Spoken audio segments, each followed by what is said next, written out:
Hello, everyone, and welcome back to Industry Perspectives. I'm your host, Ainsley Bowden, and today my guest is Benji Sales. Now, Benji and I met a little while ago, and I've been really impressed with the analysis and insight he provides into the gaming industry and the positive demeanor in which he does it. And so today we sat down to talk about his gaming history, how we got into analyzing sales data and other aspects of the industry, the impact technologies such as XCloud and Game Pass will have in the future, as well as things like emerging markets in China, India, and others. It's a great conversation, so let's get to it.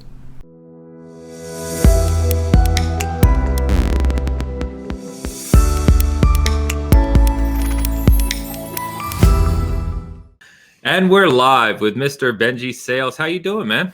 I'm doing good, man. Doing good. Great to chat with you again. I am excited to be on. Thank you so much, man. Yeah, no, it's always a pleasure. Always a pleasure. I know we've had some fun conversations in the past, and it's always nice to get to sit down with you. And I think one of the reasons I reached out too is kind of a unique. I think you feel like a unique position in the kind of gaming community and Twitter community, which I think is really, really cool. And so obviously we'll get into that today. But before we do that, I always like to kind of go back and kind of give the history of the person. So I wanted to start with you today on kind of your gaming history. Where did it kick off for you? Was there a particular game or system or, a family member or whatever that kind of got you into it? Or what's that kind of first gaming memory for you? Yeah, so it started for me at a really young age. Nice. I can't remember exactly how old, but I mean, I was young, maybe 5 or so. And for me, it started with the Super Nintendo. My uncle bought it for me and my sister for a Christmas present. That was the first system that we had ever owned, like our own console. Yeah. And that's really what kicked it off for me was that SNES, man. Probably the first game that like I truly fell in love with as a kid, and the first one I actually like fully beat and stuff was Super Mario World. Legendary. On SNES. Yeah, man, that game, I have so many amazing memories of just being a kid, going through the different levels, and like that's really where I kind of cut my teeth with games and learning how to play them. So that was a big one for me. And then like a lot of those big Nintendo, Super Nintendo games like Star Fox was another one. Loved it as a kid. Not a Nintendo developed game, but Mega Man X was a big one for me. So yeah, really that SNES, that was the start for me. Yeah, that's fantastic. It's one of my favorite systems of all time. Probably top 3. And Super Mario World, I think, it's got to be one of the greatest games of all time. I mean, it's just up there. I'm with you. Yeah, it's legendary. I think it's still one of the best Mario games ever made. Me too. To this day, I still think it really is. Even you put it up against some of the newer ones. I don't know if you can 100% say it's the best, but it's definitely near the top. Yeah, I'm right there with you. And I'm the same way. In fact, I think I've told the story before, but I was a Sega kid, and so I had Master System, then Genesis, and Super Nintendo came out later than Genesis. And of course, back then it was the whole Sega Nintendo debate. And as a kid, and I remember I rented a Super Nintendo from Blockbuster. I had one of those nice weekends where the mom splurged and, rented a Super Nintendo with 2 games. I think it was F-Zero and Super Mario World. But one of the things I vividly remember, and this is crazy, right? About, what is it? Over 30 years ago, was the second level or third level in Super Mario World. You go into the cave. And when you first jump, it echoes. And it's the first time I had ever heard a video game echo. And I was just like, oh my God, this is incredible. Like, yeah, everything that was like Sega only in my mind just disappeared at that moment. I was like, I got to have a Super Nintendo. I got to get one. But Donkey Kong Country was another one for me. I remember revolutionary. The graphics at the time, I couldn't believe it. It looked so, you look at it now and you can see a bit of the pixelation and stuff, but at the time it felt so lifelike. It felt so real. It did. And that was another one for me that was really big, Donkey Kong Country. 1 and 2, Diddy Kong Adventure, I think. Or what was the second one? It's like Diddy Kong's Quest or something. Quest, I think. Yeah, I think you're right. Yeah, those first 2, man, I loved those games. So many classics, yeah. And even Super Mario World 2, Yoshi's Island, is lesser known, but it's an absolutely incredible game. I think it's underappreciated in the Mario, kind of lineage, if you will. But that's great, dude. Is there, I one of the fun conversations I have with a lot of people is around specific gaming moments that jump out. So whether it be Super Nintendo or any other point kind of in your gaming history from there, is there something kind of nostalgic or a specific moment in time gaming wise that really jumps out to you or that you hold kind of fondly? Man, there's actually a couple, so I'll make them quick. I'll make them quick. No, we're in no rush. There are a couple that just really stand out to me. One of them is going to be the first time playing Final Fantasy VII. I had never played anything like that in terms of like RPG and story. My cousin at the time, I didn't own the game. I had a PlayStation 1, but I hadn't like Final Fantasy wasn't something that had ever even been on my radar before this.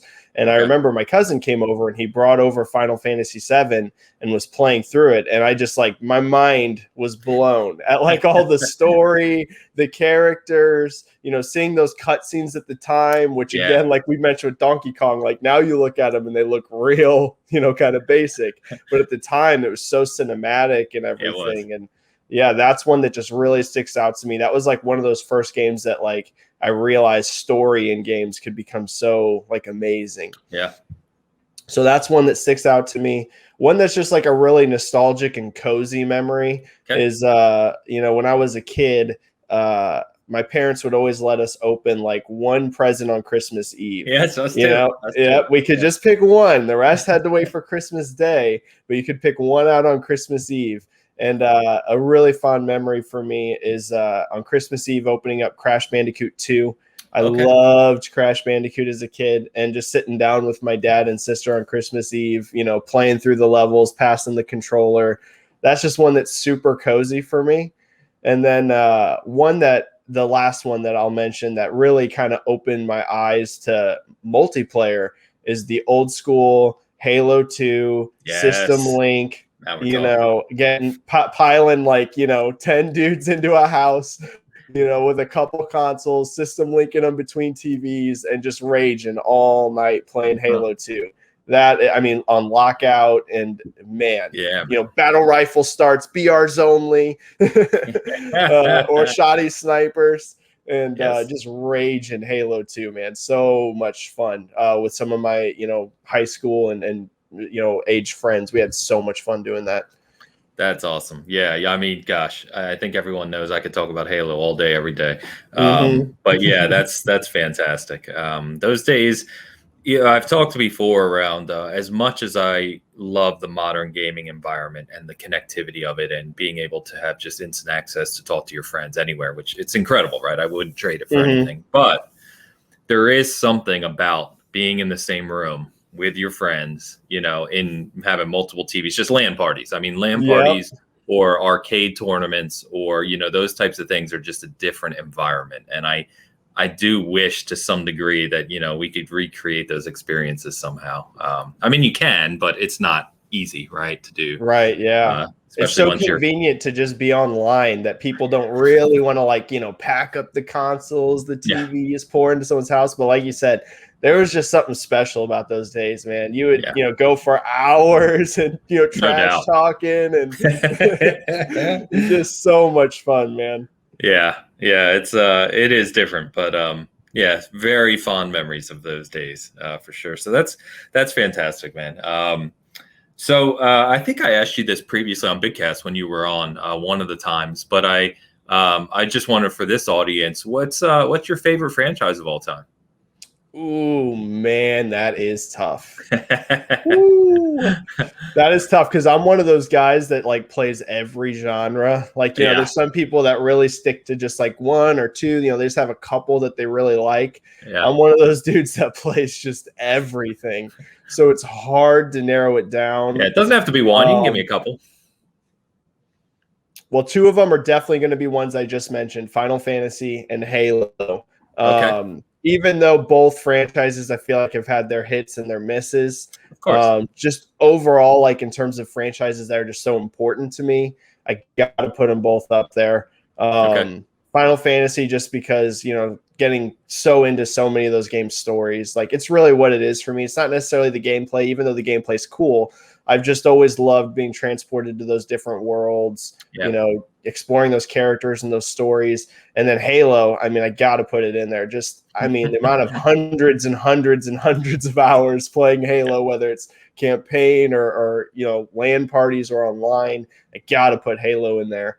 And man, those might be number 1 and 2, to be honest. It's just franchises as a whole. I think those probably are the 2 that amp me the most. There's some that could definitely join it once they get some more games. You know, there have been some great new IPs in recent years, but those ones are just so many games that those stand out for me.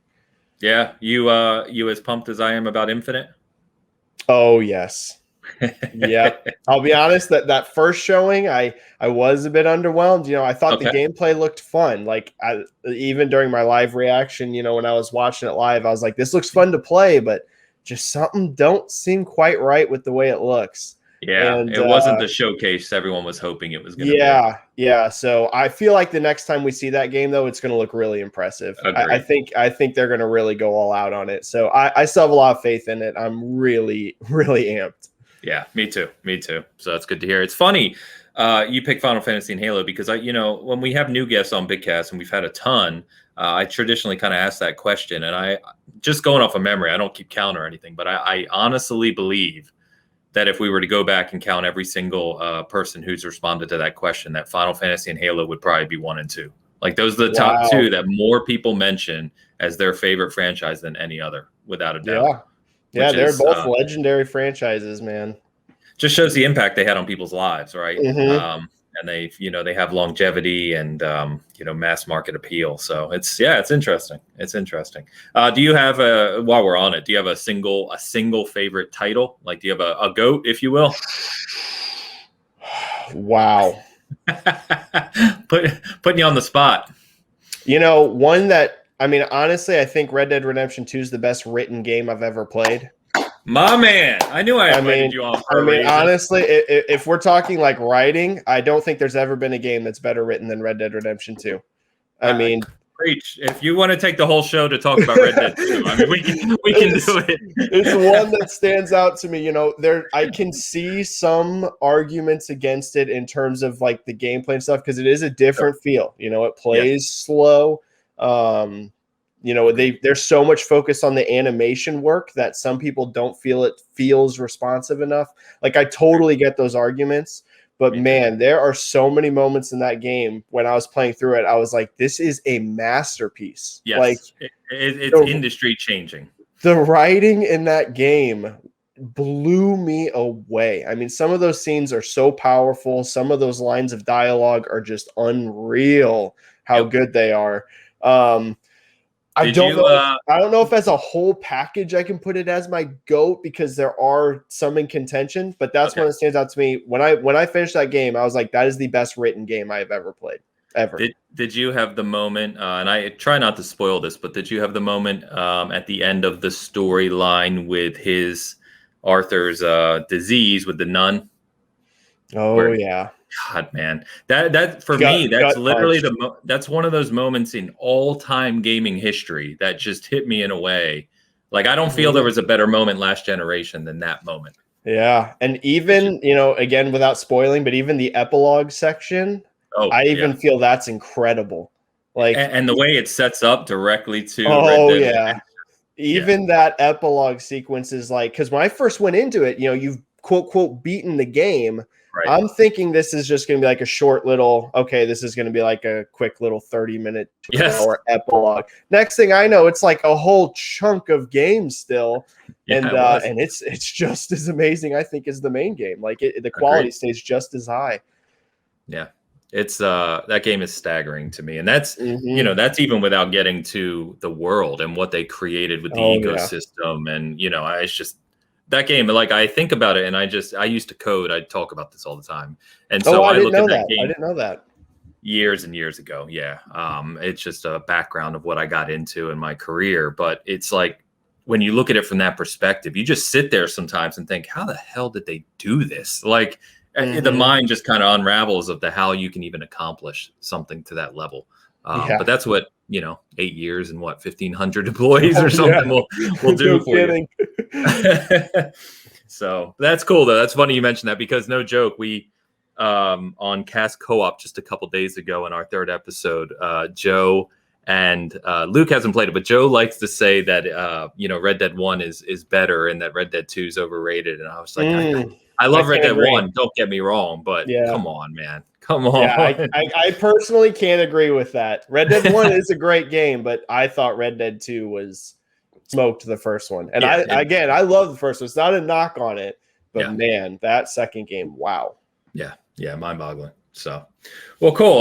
So that kind of gives us a background then. So let's get into, what people know you for, and that's kind of your industry analysis. And by the way, if I haven't said it recently in our chats, just congrats on the growth and recognition. I think, it's great to see. We were joking before recording, and I tend to devolve into that conversation of the nonsense and the garbage we see on Twitter every day. So I'm going to try not to do that today.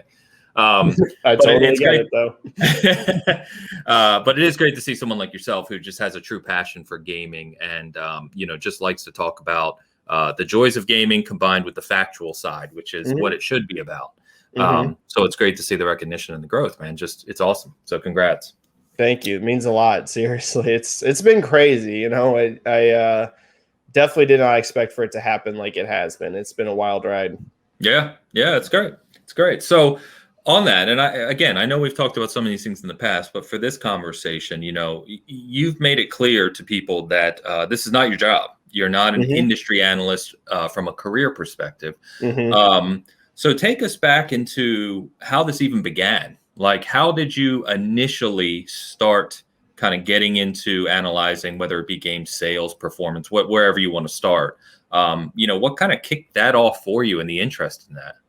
It came basically like out of nowhere. So I was, like we were talking about, I've always been a lifelong, crazy, passionate gamer, right? Like there was never a point in my life where I wasn't playing games. I know there's some people like, they're super into it as a kid and then they move away from it for a few years and then they come back. Like that's super common. For me though, it never stopped. Like from the moment I got that Super Nintendo on, I was always, a gamer. I was always playing as many games as I could. I just loved the medium. Like I just love it. And so that eventually led me, as the internet, for us when we were kids, the internet wasn't like it is now. Okay? Not at all. So, nowadays there's like 10-year-olds on Twitter and forums and stuff. When we were 10, that was not a thing. You talk to your friends on the, school playground about them. There was no online community of gamers, and or at least not in a big way. So as I, hit like my teenager years, that's whenever you started seeing way more forums pop up and things like that. So it started for me actually on the GameTrailers.com forums. Okay. I stumbled onto Game Trailers just looking up, the videos for video games coming out, because that was like a hub. That site back then, it was it was like a spot you could find trailers for just like any games you wanted. And again, like we were saying, the online community wasn't as big, so you would like discover and YouTube games. wasn't what it was back then either. Not yet. No, it had not blown up like it was yet. So I kind of got on there just watching videos first, and then I dove into the forums. Like I created an account, started posting in the forums, and again, at this point, it has nothing to do with sales. I'm just talking about video games with people. And I'll never forget, I'm on a thread and somebody posts, I don't even know who this was, right? Just some random person posts sales data for Fable, like how many units the game Fable had sold. Yeah. And in my brain, it was just like a switch went off, because me and my buddies, like Fable was another one that was huge for me, right? Me and my friends were big into Fable, the original game. Great game. And, but suddenly the switch goes off in my head. Like I always knew what me and my friends played, but I never knew what was popular with other people, right? Only people I know. And suddenly I was like, I don't know why this happened, but I was just instantly fascinated. Like, I'm like, wait, I have a number now of how many people like this game or are interested in this game, because they went out and bought this game. And suddenly, like literally from that moment on, I just tried to find as much sales data and as much info and numbers as I possibly could find. So after that, it led me to vgcharts.com. Okay. Yeah. Yeah, VG Charts forums was my next spot, because that was like the only spot on the internet that was like conglomerating or putting up a bunch of numbers together. Yeah. So and there was like a sales community there. So then on there, it was just, again, the same thing, reading as much as I possibly can, following NPD like crazy. And around this time, I also got a job with GameStop. So then my passion for finding out about numbers also started to transition into what my day job was too, because when you're at GameStop, you know, part of your job is to sell games to people. Of course. So, and that's actually how I got the job. My resume was literally just me writing about video game sales data for an entry-level position. The district manager brings me in and she tells me, I have interviewed thousands of people. I have literally never seen anything like this. That's awesome. At the time, I didn't have much job experience or anything. Sure. She flat out tells me, the district manager and the store manager who I ended up working for, they're like, you are literally only getting this job because this resume. This is crazy. So clearly you care about the business side of games if you're doing like this in your spare time. Yeah. So then they just kind of like went together while I was at GameStop working, and I eventually worked my way up into management there. Okay. You know, I was paying attention to what customers were buying. I was paying attention to any numbers I could get out of GameStop. And then in my spare time, I'm on forums, eventually NeoGAF, and then eventually Reset Era. And now I'm not on any forums. Now I'm just Twitter. Yeah. Because forums and me don't click as well, to be honest, as Twitter does. Yeah. Different environment. we could go into that later if you want. Yeah. But yeah, basically it all started there on GameTrailers.com, and then just building my knowledge through years and years and years of just finding out any chart I can find, any PR piece or marketing piece I can find, and just getting as much info as I can. That's awesome. It's kind of funny how passions like that just kind of evolve, right? Just something triggers it, and then it becomes a lifelong thing. Yeah. And yeah, that's neat. I think one of the other things I was going to touch on there is as the industry's evolved, right? And we've gone from purely, you know, back then, as you're referring to, it was here's your box sales, right? And it was a lot easier, I think, to track all of the, you know, the data and true sales figures, whereas it's evolved as digital's grown, obviously. And now we're into an era where, you know, subscription services, and you have more platforms, and you have all these other competing things, and the data is really, really scattered and inconsistent, I would say. Yeah, it's much harder. It's much harder now. Much harder. Yeah. So like, that's what I was going to ask you, right? Is how does that impact kind of the things you like to do, right? As all these, whether it be MPD or all these other figures, Nintendo does their own thing, and you've got all these different, you know, ways in which this data is handled. Is that a challenge for you at times to kind of try and analyze and pull things together? Yeah, it really is. You know, and like we mentioned, I don't have the advantage that like paid analysts have. That's why on my Twitter account, I just put independent, because no one's paying me. I'm just doing it on my own. But like those guys that's their job. I mean, they get this data, you know, they do. They get their hands on a lot of numbers that never go public. Yeah. So that makes it a lot easier for them. So for me, I have definitely had to evolve like what I do to have a decent grasp of what's going on. You know, it used to be you could just look at a sales chart, and a lot more of those numbers used to be public, by the way, too. NPD used to publicly have numbers. Like you could just go look at the NPD data. Now it's all hidden.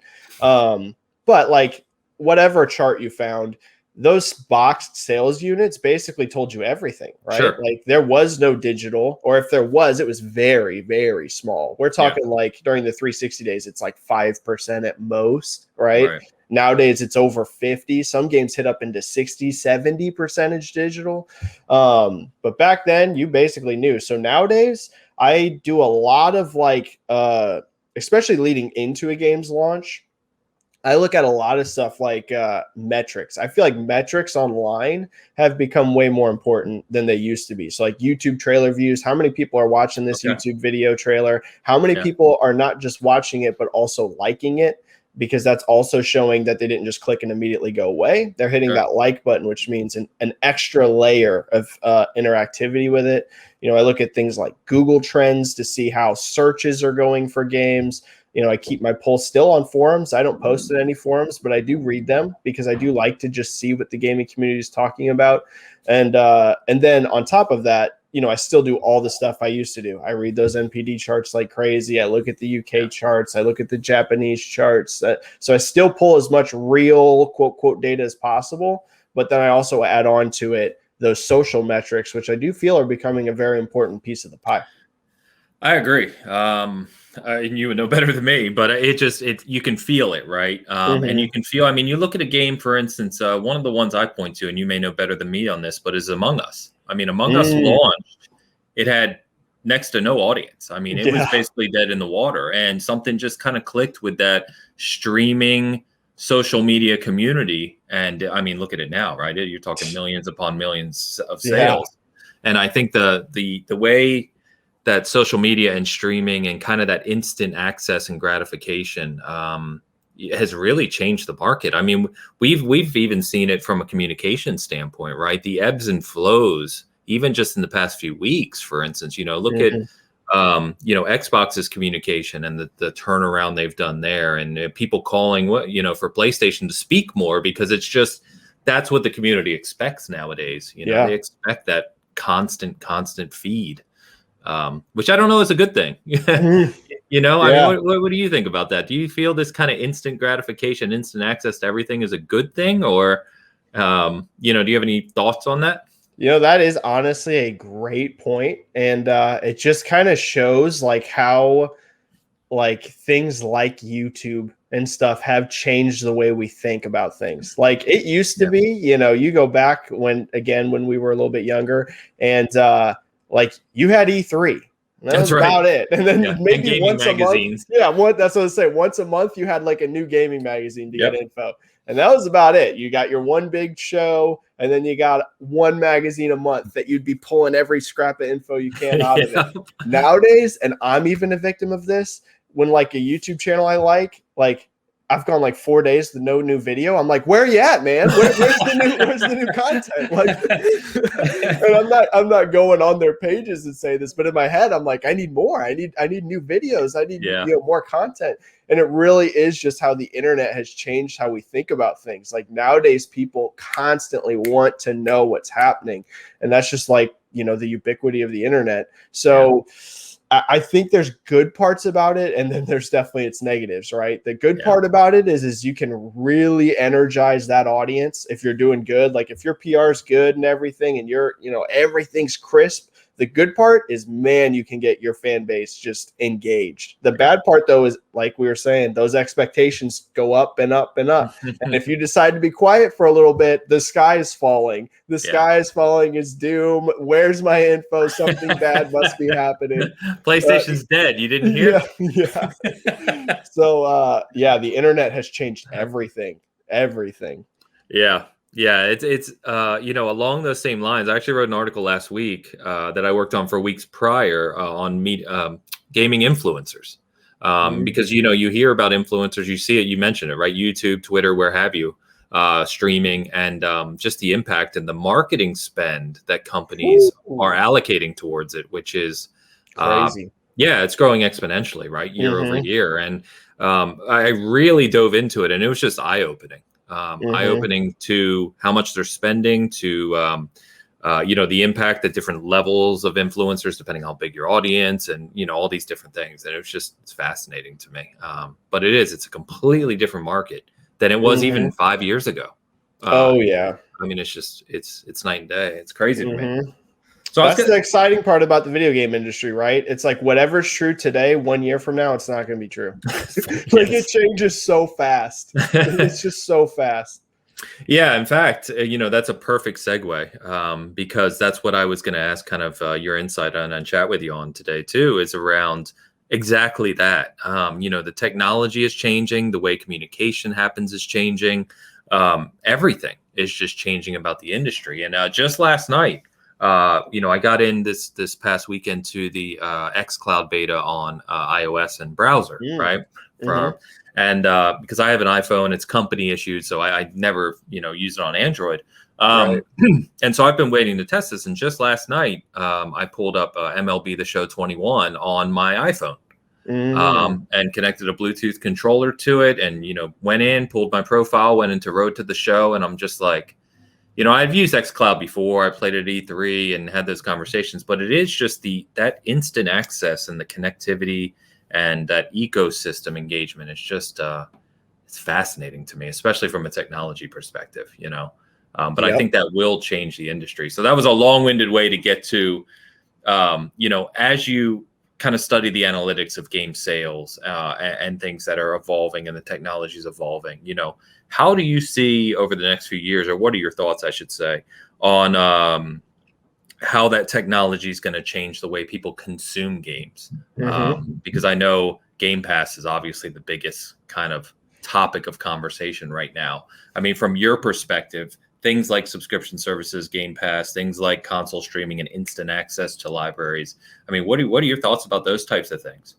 Yeah. So I think the future is really about two things. Like, if there's two big things I could point to that are like, listen, this is, at least in my opinion, going to be the biggest factors. First of all, it's ecosystem. Okay. Yes. It's all about ecosystem. Everything's about ecosystem.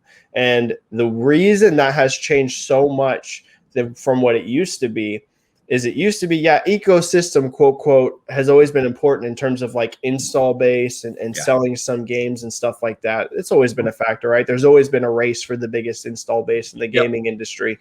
But the thing that has really changed why ecosystem is so much more important even than it was back then is online storefronts, microtransactions, DLC. We're talking the sheer amount of spend is billions and billions of dollars. And locking someone into your ecosystem, whether you're Xbox, whether you're Nintendo, whether you're PlayStation, not only are you going to be selling games to those people, you're also going to be selling subscriptions to those people. You're also going to be selling DLC to those people. You're also going to be selling, microtransactions, and you could just go on and on. Yes. That person entering your ecosystem does so much more for you than just buying a game. There's just so many more levels to it than that. So ecosystem for me is huge, right? That's kind of what you even hear Microsoft mostly talk about, right? Oh, yeah. They talk about their Xbox consoles, but they talk about Game Pass. They talk about, player numbers. They don't even really talk about sales that much anymore. It's pretty rare you hear a sales milestone from Microsoft. They tell you how many people are playing their games. Yeah. Because that's the more important metric to them nowadays, honestly. Well, and we hear that from the devs too. Yeah. The devs aren't, you still see like, hey, we reached 1 million copies sold. But I mean, especially in the indie environment, it's more about how many people are being exposed to their game and actually playing it. Yeah. So that's the first big one to me. And then the second big one actually, builds off what you're saying with XCloud. The future is also about accessing games in as many ways as possible. It used to be you bought a console, you stuck your game in it, your physical disc, and that was how you played a game. Yeah. Now, that's still going to be a thing in the future. I don't think physical goes away soon. I think we're still going to have physical for a while personally. However, I'm fighting that. I'm fighting for it. However, it is about how many ways, because especially companies like Microsoft, they want to take away as many barriers as possible. They want it to be so easy for you to play a game. So whether that is going out and buying a game and sticking it in your console, whether it's playing it on the PC that you own, whether it's streaming to your phone that you own through XCloud, whether it's buying your games or getting them through subscriptions like Game Pass, they just want to give you all the options. They don't want to funnel you into just one spot. Like, this is the only way we can get a hold of people. They want, listen, if you have a way of accessing a game, we want you to be able to use it. Yeah. So those to me are the two biggest things, making that barrier of entry as low as possible and then getting people into your ecosystem. Yeah. And the second one ties into the first one, right? I mean, if the ecosystem is kind of curated and developed properly, then the possibilities for expansion and ways people can access it is even greater. Exactly. They just go hand in hand. Yeah, exactly. And so that, again, that's a perfect segue, because one of the other things I wanted to mention, right, is emerging markets. one of the things we've seen for decades really is you have the North American market, you have UK, you have Japan, of course, and then you have, all the other kind of smaller markets after that. But we're seeing when you talk about global presence, right, we're starting to see those huge global nations such as India and of course China's, the easiest one to mention, starting to come into play. And one of the things I've been preaching for a while now, and it's, no pun intended, but China is the sleeping dragon in the gaming industry, right? There's just the potential for both investment and development, and therefore expansion, is enormous.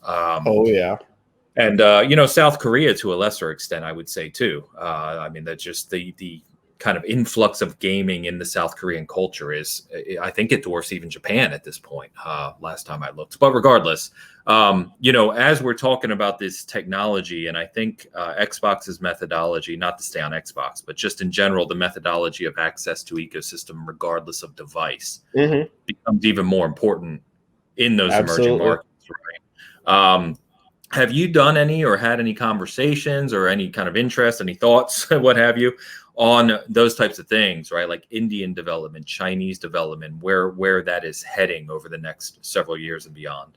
Yeah. So one advantage that has happened through, like we talked about kind of earlier, like the growth of my platform, is that I do get way more opportunities to chat with developers and people working at publishers than I used to, right? Awesome. It used to be if it was just PR, that was the only way I found something out. Nowadays, a lot of times I'm not the kind of guy that goes around, like asking for scoops and searching things out and that kind of thing. Like to me, it just feels weird. Like, I don't knock people that do that like have that drive for that, but for me it just like feels weird to like, let's build our relationship off me finding things out from you. Like for me it's like, but sometimes people do come to me and they, if they work at a developer or something and they're excited to tell me something because they know I'm like passionate about it. Sure. And they'll tell me like, hey man, dude, look at this is really cool, something that's happening with our game.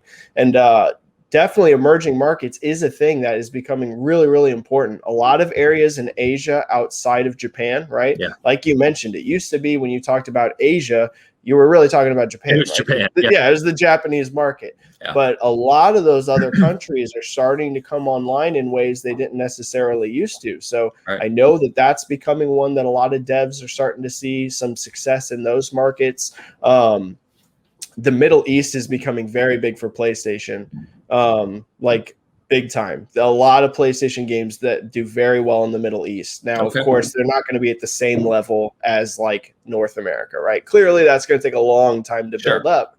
But I know the Middle East has become a bit of a hot spot for PlayStation in particular, not really Microsoft or Nintendo, but particularly PlayStation. And I do feel India has big potential, personally. That's the one to me that, China to me, actually, I just wonder how big China will become for consoles. To me, that feels like not a thing that's going to happen. I hope it does. And they're like huge for mobile and PC, right? Massive. And consoles will, I think, grow there. But out of the two, I actually feel India has potential to maybe be a bigger console market than China does. Just from some of the things I've kind of seen, and this is still early days, so who knows? I could be radically off on this, but that's one that sticks out to me. And then, of course, as we all know, I think by now, places like Brazil have become very big. Yeah, shockingly so. Yeah, Brazil is another one that's a very big deal. Brazil's a huge market now for video games, so that's another one. Gotcha. Yeah, good point out. And your comments about China and India too, and I. Anyone who's kind of looked into this, the regulatory differences between the two are a makes a big difference. And that's why we haven't really ever seen console growth there, right? They weren't even legal to sell.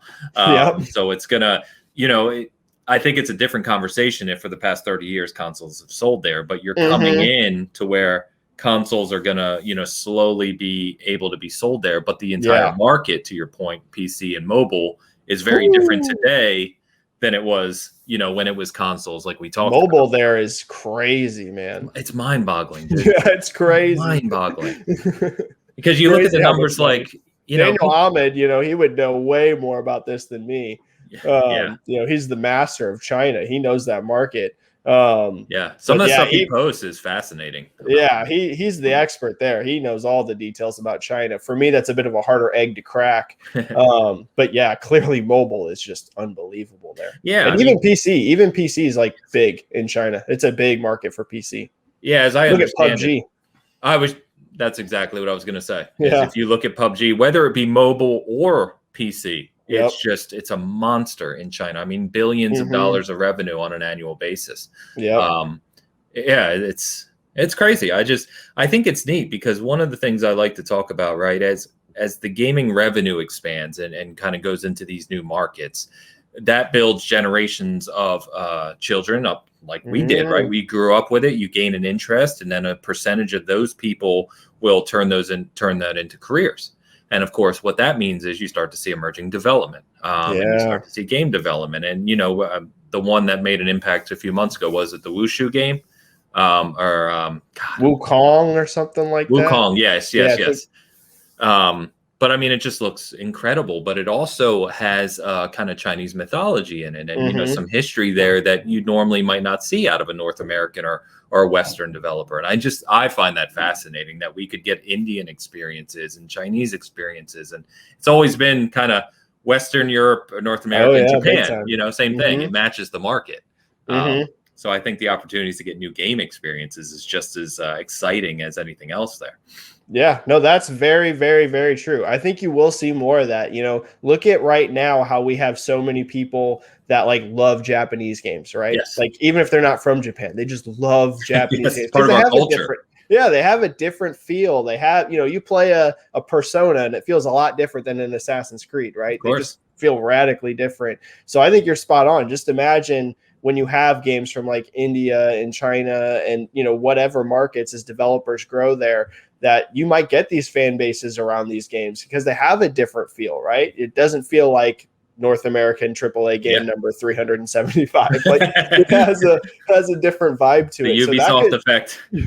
So you're spot on. That could become a really big factor in the future, even outside of those market sales, right? That could be even big globally. Yeah, exactly. And I think one of the things, and we're just kind of going down a different topic here, but one of the things that compounds on top of that I think is interesting is as gaming has grown and we've seen way more experiences, right? We're seeing they're not educational games per se, but they have some real historic relevance, or they tell a meaningful story about true events, right? Like the War of Mine is a great example.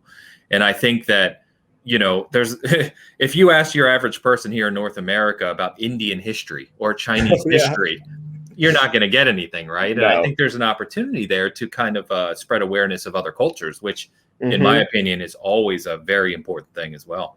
Oh, absolutely. Absolutely. That's one thing that we're seeing growing in gaming in a really positive way, is that you are seeing a lot more stories about different people. It's not just the same thing. Like, it used to be pretty darn rare that you had, women as your protagonists, as who you were playing as. Like, of course, you've always had some, right? You had Lara Croft, you had, iconic characters like that. There was a few, but that is even just one area there that you're seeing way more of than you used to. You're seeing, like, look at Horizon Zero Dawn, one of the biggest games PlayStation's ever had, and that has a woman protagonist. So you're going to see just more and more stories about different kinds of people, and that's good for everybody. Yeah, no doubt. Yeah. Aloy's a perfect example. I have a statue of her coming.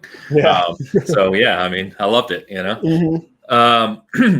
So I kind of jumping back just a little bit, because I did want to touch on this only because it's such a big topic right now. And it, especially over the past several weeks with Outriders and MLB, the show is Game Pass.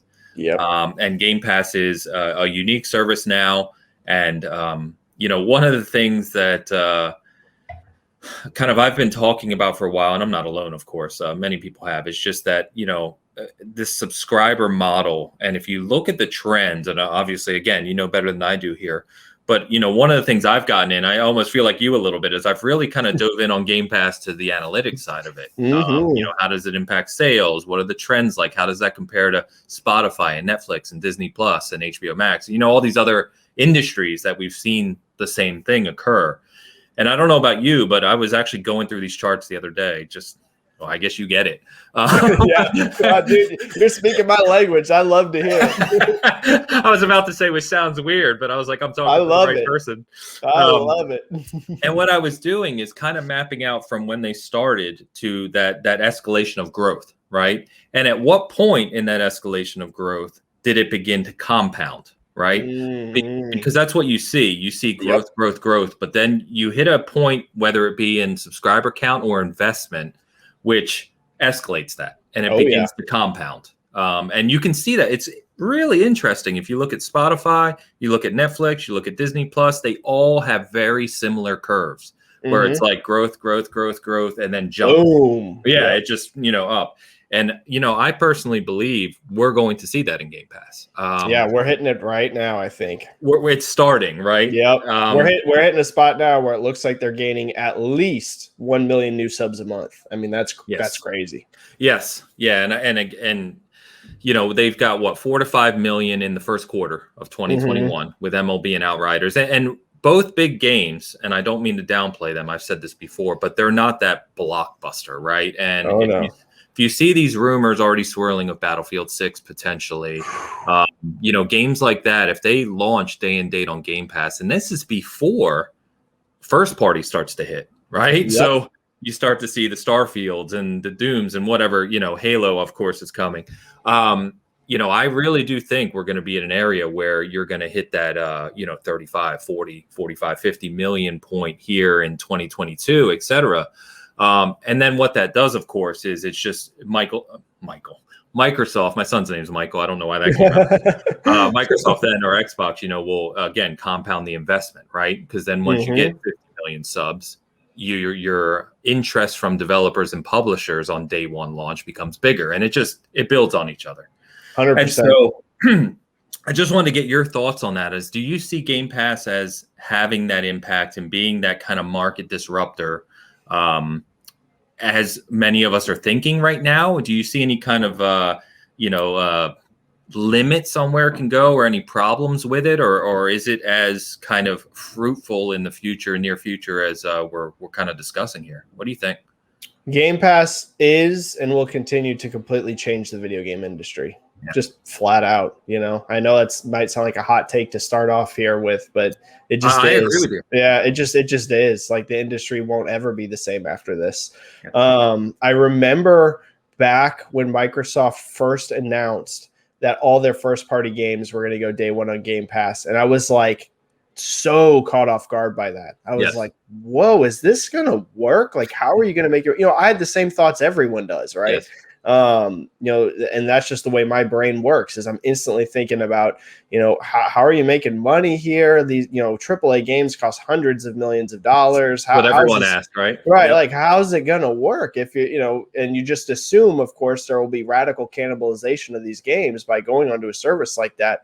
What's really interesting, though, is we've seen both for and against cannibalization. It's very weird. It seems some games are cannibalized. I believe Gears 5 was cannibalized by Game Pass. I really do believe that. That game, I'm just gonna be honest, it did not sell very well, right? Okay. Gears 5 compared to the franchise highs is just, radically down compared to previous entries. However, the crazy thing is when you look at the Game Pass most played charts, it's literally every single week, basically in that top 10 to 15 games on Game Pass. So clearly lots of people are playing it.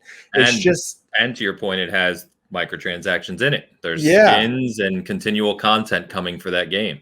But then weirdly enough, we also see examples of games that it seems like had zero cannibalization or very minor. Games like Forza Horizon 4, for example, which literally this game came out years ago, just this past month, was still in the top selling games in NPD on Xbox. Still. And this game is, we're talking, 3 years old now? Almost 3 years old. Yeah, and in Game Pass, and it's still selling. So it's it's got to be interesting from Microsoft's point of view, where they have way more direct info on this. Sure.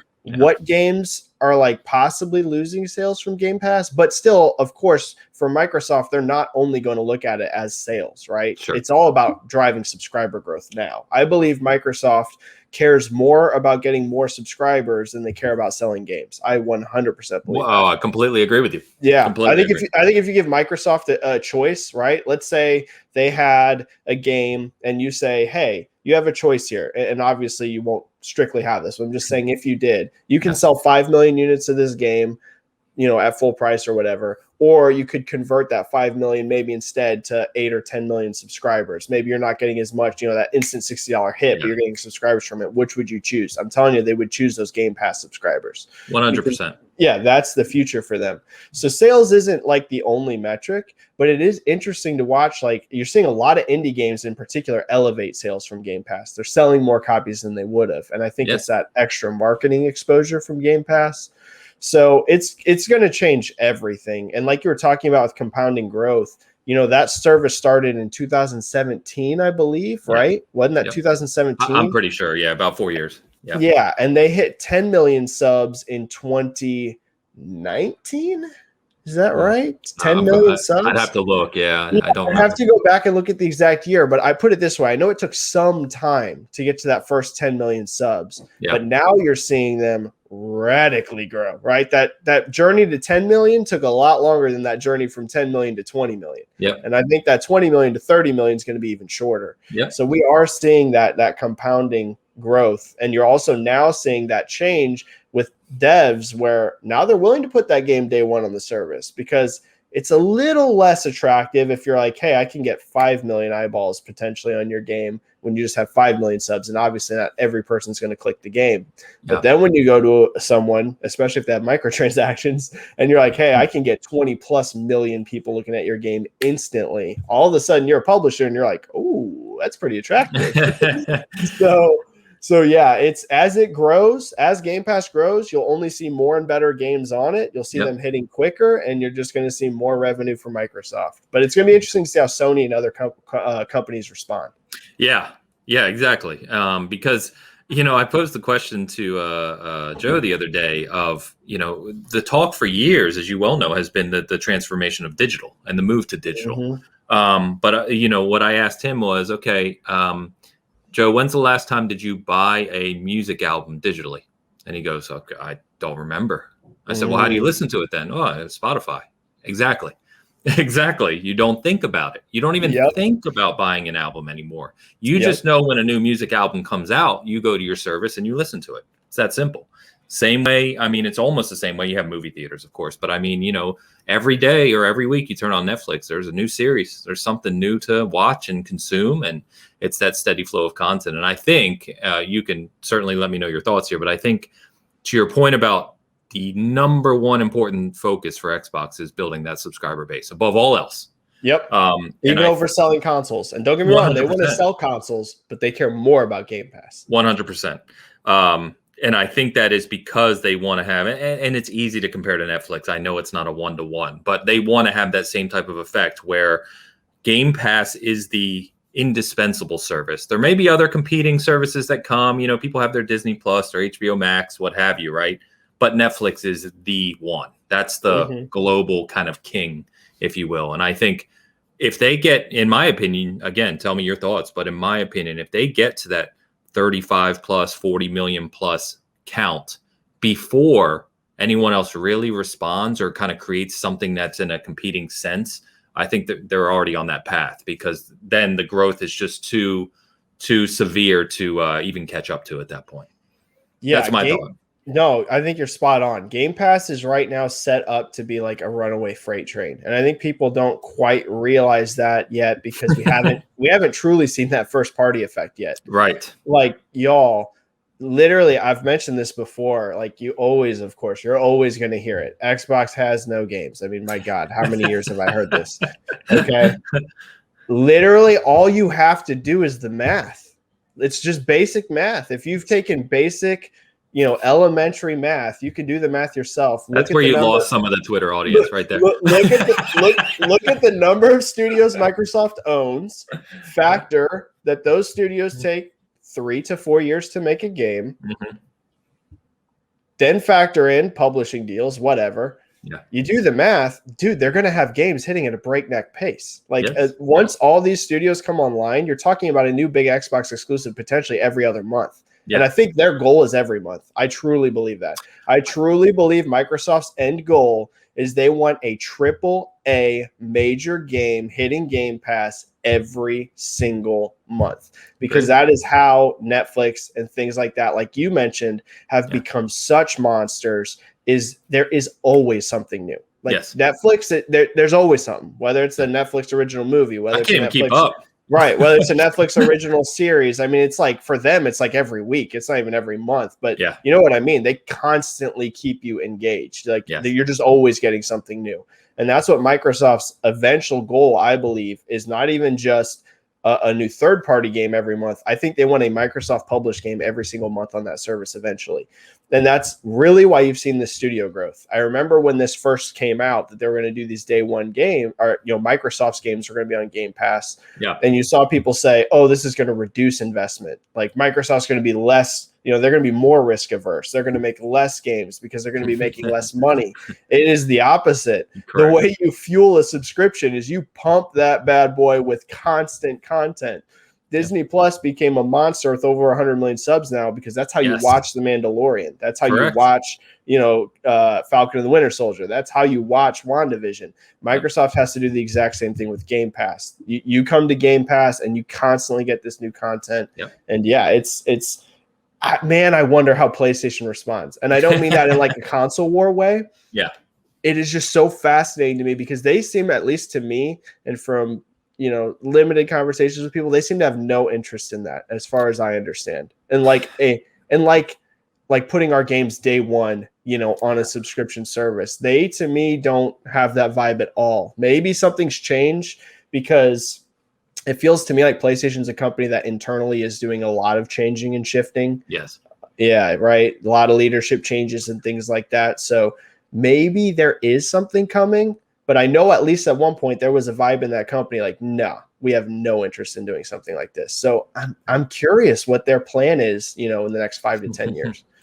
Yeah, I agree on all fronts. And you mentioned Disney Plus, and we've seen the same thing with HBO Max with these movie releases, right? If you look at their subscriber count when they announced kind of this movie deal, we've seen Kong and Godzilla and Snyder Cut and all these things. I mean, the past 6 to 12 months for HBO Max has been huge.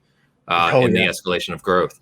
And I think you're right. I think, one of the things we've been talking about on Bitcast for a long time now is as these studios, first party studios start to hit for Microsoft or Xbox, I think you'll get to the point where their initial aim is a major first party game every quarter, right? Mm-hmm. And I think they'll supplement that with third party deals so that, again, steady stream of content, right? And then to your point, this studio growth, and I think people miss that. They talk about Bethesda. They talk about they had 15 studios. Now they have 23. What a lot of people really aren't seeing, because it's obviously not a huge public thing, but the studio growth of those 15 is monumental. I mean, the investment is massive. I mean, we just learned Obsidian has 3 projects going right now. That's literally what I was going to add on to that. It's 23 studios, and many of them have more than one game in development. Exactly. So which goes it's just math. Exactly. It's just you just do the math. Eventually, I know we are actually in a bit of an Xbox drought, so I get why that's still a bit of a conversation point. But I'm telling y'all, it's just math that goes away at some point. Like it just does. Yeah, and then once you hit that cycle, it doesn't stop. Right? Yeah. Oh yeah. It's got to get there. It's really interesting to me, and I think to your exact point on every month first party, that's the future. That's where you get to, right? I think that's their eventual goal. I really do. I agree with you. Yeah, I don't know if it means every single one's a Halo Infinite, because at that point you question will they is that just too much? But I think some form of Microsoft game, some pull from them eventually every month. I think eventually that is their goal. Yeah, no, I'm with you. It's really to your point. We don't do any of the fanboy nonsense, and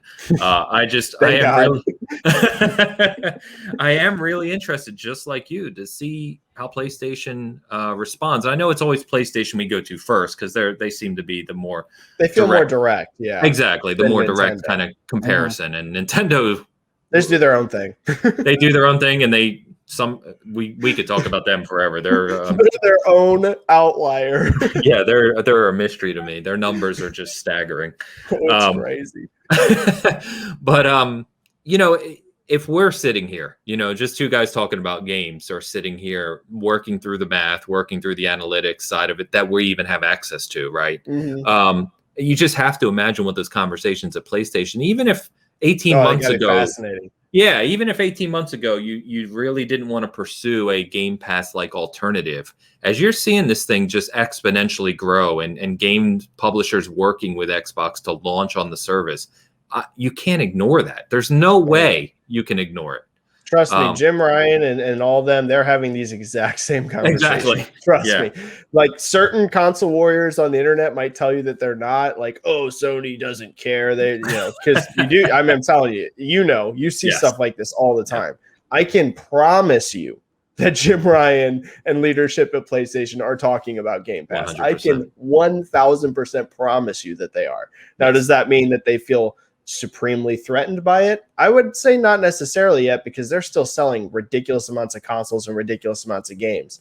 But like any business, they're going to be forward future thinking, and trust me, they're having these conversations about a potential Game Pass and what it could do in the future. 100%. I love talking about it, because it's one of the biggest kind of industry changing things we've seen in a long time. And it's got its comparisons to other markets, like we said, in other industries. And I find it fascinating, man. I love kind of looking in looking in the crystal ball and trying to figure out, where it's going and what's going to happen. It's awesome. So one of the things I wanted to ask you about, changing topics a little bit, is, we've talked about all these different things. And you mentioned previously, or we discussed previously, that you are not officially working in the industry.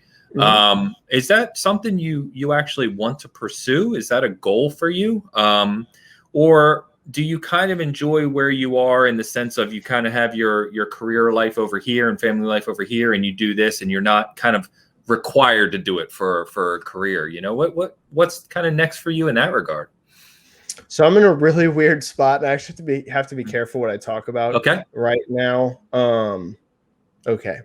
So it's I am having this internal debate myself. So no matter what, eventually my goal is, yes, in some way I'm working in games, because I work in retail, and retail sucks. Okay.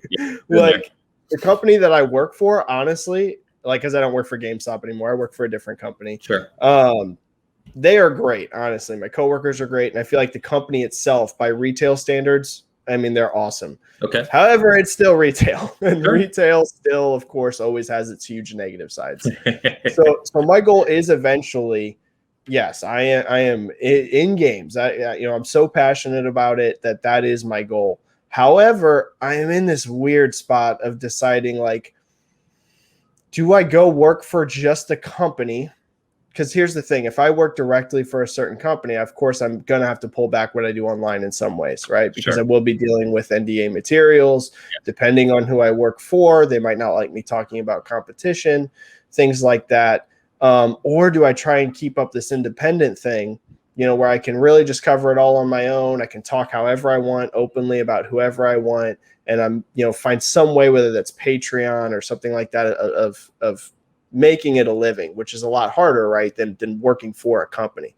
I can tell you, I have had offers from companies, and some of them I've turned down, right? So some of them are still in an exploratory phase. I can't name the companies, but yeah, there's interest there for sure. So I myself am in that weird spot of, it's hard for me to decide which is the better path. Take that guaranteed money, work directly for a company, which has, like I said, huge bonuses. You could potentially work your way even higher up in that company. But I am so passionate about being online and talking with people and going on podcasts and doing my own YouTube thing and my own Twitter. And so it's been a bit of a weird one to choose. Yeah, I can imagine. It's not easy. And it's weird. If you're like me, who's had to make, obviously, career decisions, it's like you're so afraid of making the wrong one, and how it's going to turn out, long term. I can only imagine that internal struggle. So, well, yeah, well, I hope it, I hope whatever you decide, it works out. I love, like I said at the start, I love seeing the growth, and your passion and your positivity really show through. And obviously, if you've had offers and are kind of still entertaining some, that's shown through to other people too. So I think that's great, man. I think that's great. It's I feel like, I didn't used to feel this way, but I do now at least feel it's inevitable one way or the other that I will be doing this professionally in like the next, I don't know, couple of years, right? Yeah. I'm not saying 6 months, I'm definitely not going to go to, my retail job, but I do feel I will be able to do it. It's just going to be a matter of like how, that is to me still the question. Who knows? That could go either way still, I feel like. Yeah, gotcha. So are you, as you kind of entertain that and continue the journey you're on, anything else that you're particularly working on, project-wise or kind of idea-wise, that you want to call out or share today with, it's tough, kind of like how we were talking about before the show, like, it was just me and you before we even started filming. It's like, it's hard to juggle everything, because it's like you still have, your day job. I have a 3-year-old, almost 3-year-old daughter that I got to spend time with as well. Plus I still try to do my Twitter and I try to do my YouTube, and I got to do all this research in my spare time. So it's made it a challenge. Like, I've wanted to start a podcast for a while, but then I'm like, where do I find time to have my own podcast, schedule guests? Like, when do I have time to do this? So that's one that eventually I would love to have my own podcast on. Okay. I have a ton of people ask me all the time to start a Patreon. The only reason I haven't started a Patreon is I feel like if I do a Patreon, I want to feel like people are getting money out of it, like getting something out of it besides just giving me money. Like, oh, hey, Benji, here's money. Oh, okay, I'm just going to take it. Like, so I would want to have more stuff in my pipeline than just my weekly live chat, right? I would want like, okay, now there's a podcast and you're helping support this podcast or something like that. So that's really why there hasn't been a Patreon yet, because there's just not, I want to make sure I'm giving something back than just taking money. So, at some point I feel like I am going to do more of these things, but really my real focus is the Twitter. Like the Twitter is where most of my focus comes into, because when I first started my Twitter, like literally the main reason I did it, we talked about how I used to post on forums all the time. I literally started my Twitter, like literally the reason it exists was because I, like everyone else, was big into watching video game podcasts. And so often I noticed that people on the podcast that I really respect, amazing people, just did not know hardly anything about how sales in the business work. So I felt like some of their conversations would just be like all over the place. And so I realized, like, and it wasn't just them. That's like most gamers, right? Most of your gamers just love games. They're just sitting down and playing games. So I was like, I'm going to create this Twitter because I'm passionate about it and see if I can like help the online discussion, right? Like that was literally the main reason. It wasn't to, I want to get a job and stuff like that. That's just like a nice side effect if it happens. But it was really like, I just want to put information out there and hopefully like some people pay attention to it and it will help the conversations and help things. So Twitter is like my main thing, just because like I love interactivity. I love interacting with people and that kind of stuff. Yeah. And it's, I was laughing so heavily there when you said that, because obviously I'm heavily tied into the community. And, some of the things I hear people say, crazy.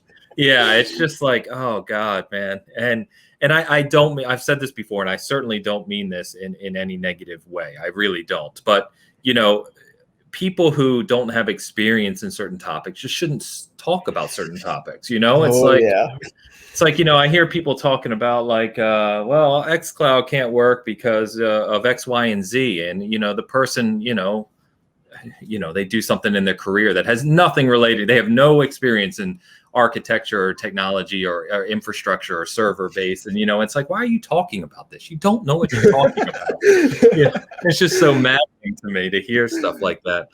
I try and keep it positive online. The biggest pet peeve for me is like when I tweet something that like I know for a fact is right, and you have that guy come in that clearly doesn't know anything about it, and it's like, well, actually, and they give you that correction, and you're like, dude, no, like you have no idea what you're talking about. I don't mind corrections when like I'm wrong, because like anyone, you know, I'm going to be wrong sometimes. That's just human nature. Yeah, of course. So that doesn't bother me when someone comes in, they're like, hey, dude, like this is the actual correct data point. Oh, okay. Yeah, it makes sense. I'm sorry about that. But my thing is like when I like literally know it's right.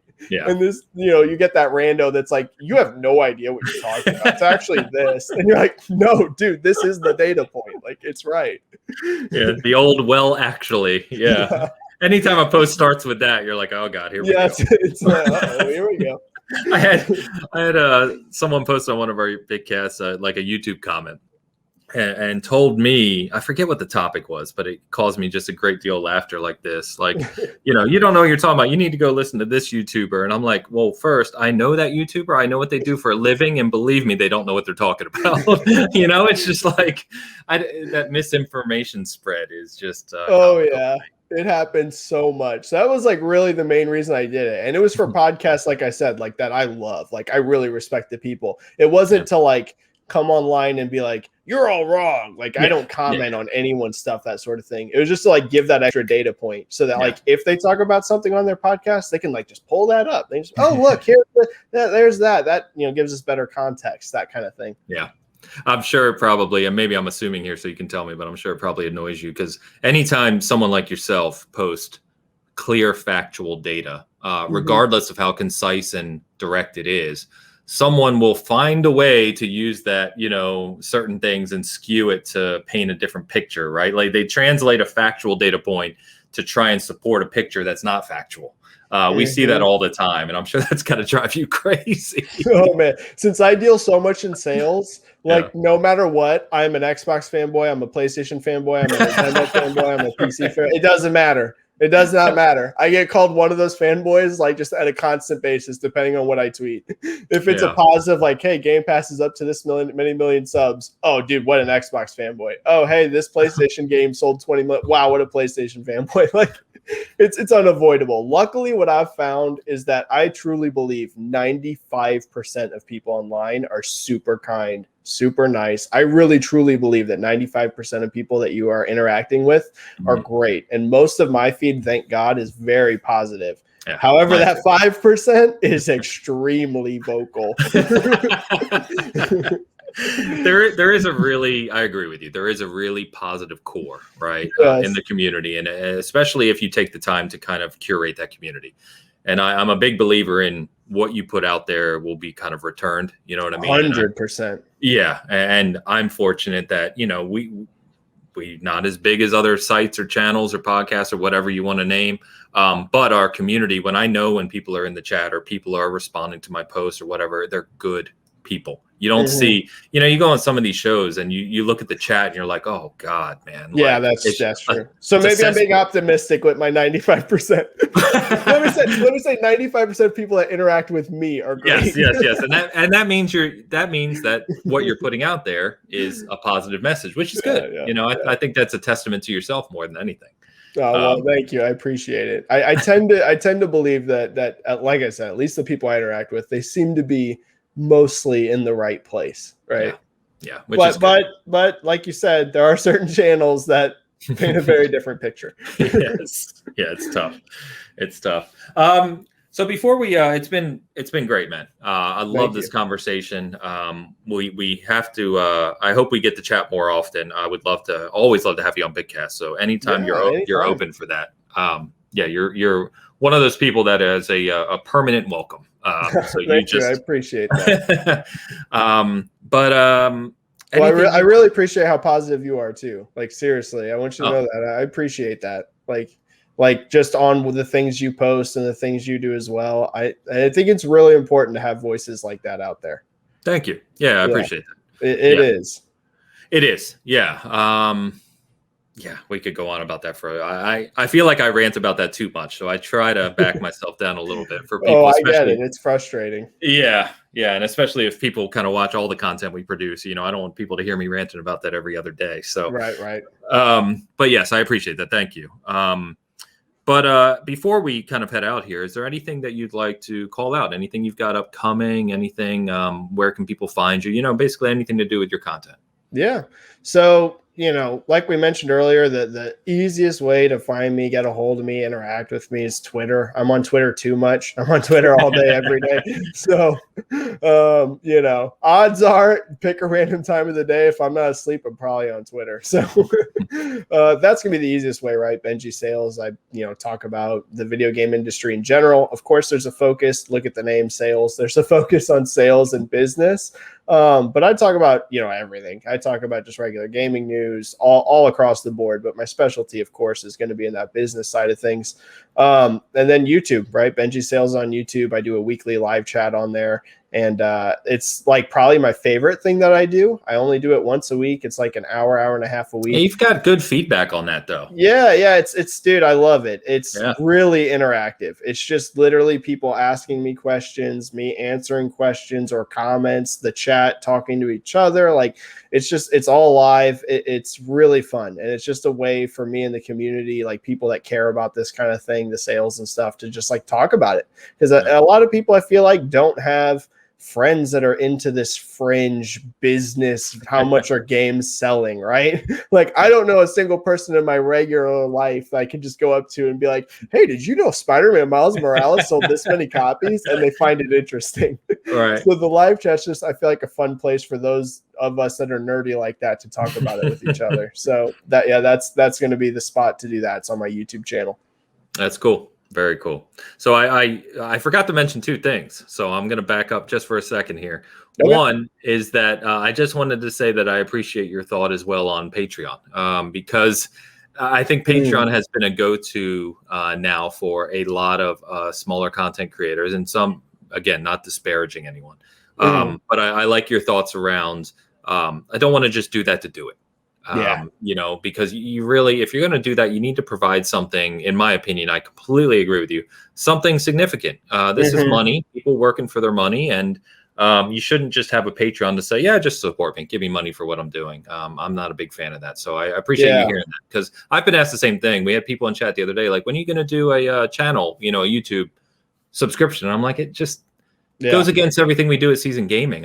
We do it out of passion. I don't really need your money per se. So I appreciate you hearing that. Right now, the only financial thing I do in terms of, like, if you want to support me, is like super chats during my live chat. Yep.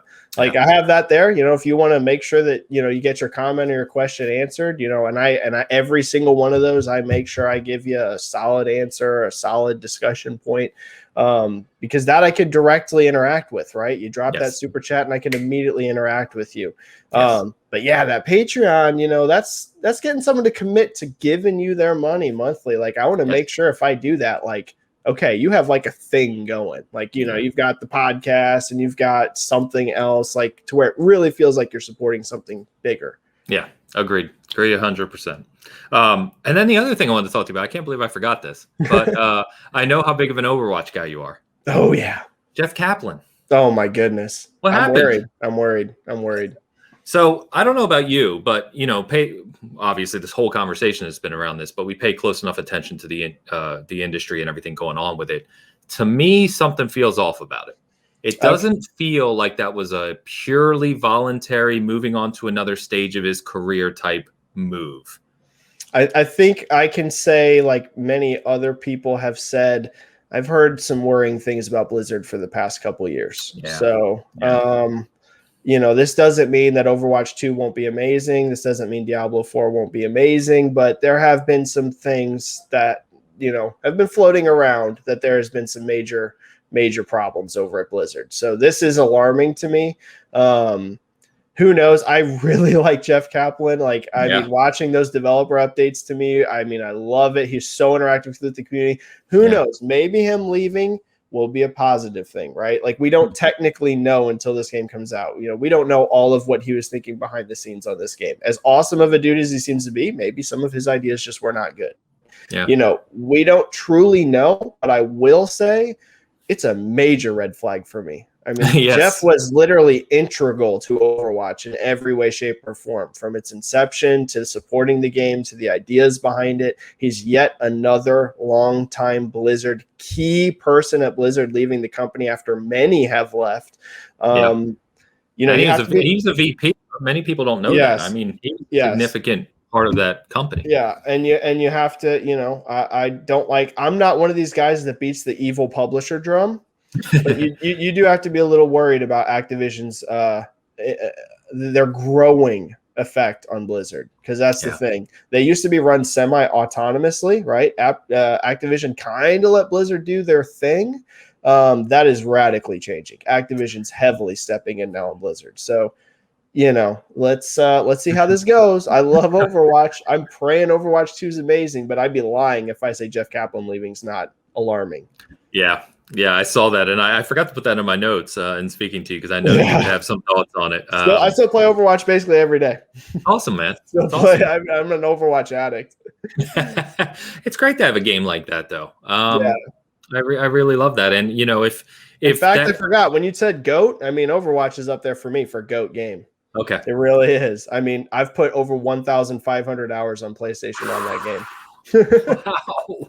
Yeah, you're not kidding. Yeah, no, I'm at 1,500 hours played on PlayStation. I don't even play it on PC. I play it on console. Yeah, when I did play it, I played on console too.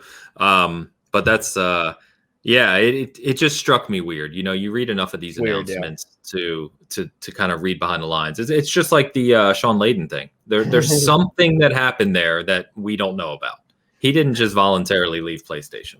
I think Sean kind of let the cat out of the bag the other day a little bit with the stuff he was liking on Twitter. Oh, really? I must have missed it. Did you not see that?